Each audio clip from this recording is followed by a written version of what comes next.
Telangana auto యూనియన్ల రాష్ట్ర JAC జిల్లా కమిటీని తెలంగాణ ఆటో జేఏసీ రాష్ట్ర అధ్యక్షులు మందా రవికుమార్ ప్రకటించారు.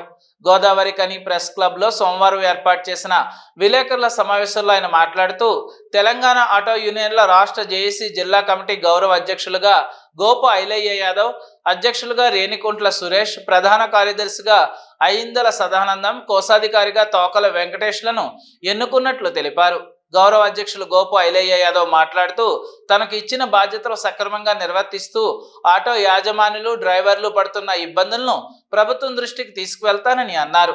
ప్రభుత్వం కూడా మహాలక్ష్మి పథకం ద్వారా ఆటో యజమానులు, డ్రైవర్లు పడుతున్న ఇబ్బందులను గుర్తించాలని కోరారు.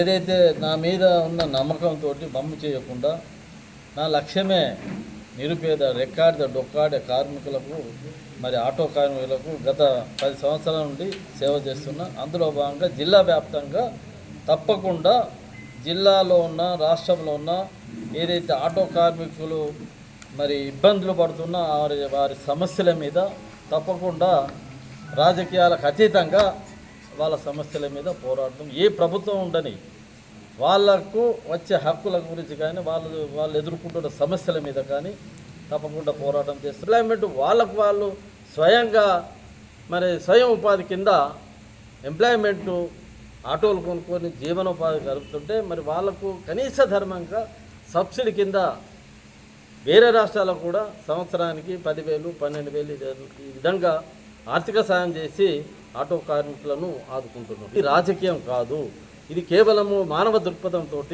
ఈ రాష్ట్రంలో లక్షలాది మంది ఆటో కార్మికులు ఉన్నారు.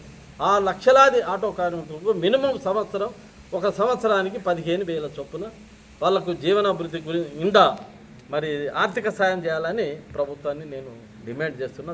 ఈ విలేకరుల సమావేశంలో తెలంగాణ ఆటో యూనియన్ల రాష్ట్ర జేఏసీ జిల్లా committee working president Kashipeta Rajaiah, అధికార ప్రతినిధి మందన్ అశోక్, కార్యదర్శి గారిపల్లి కొండయ్య, కార్యవర్గ సభ్యులు చందు, స్వామి, విజయ్ కుమార్ తదితరులు పాల్గొన్నారు.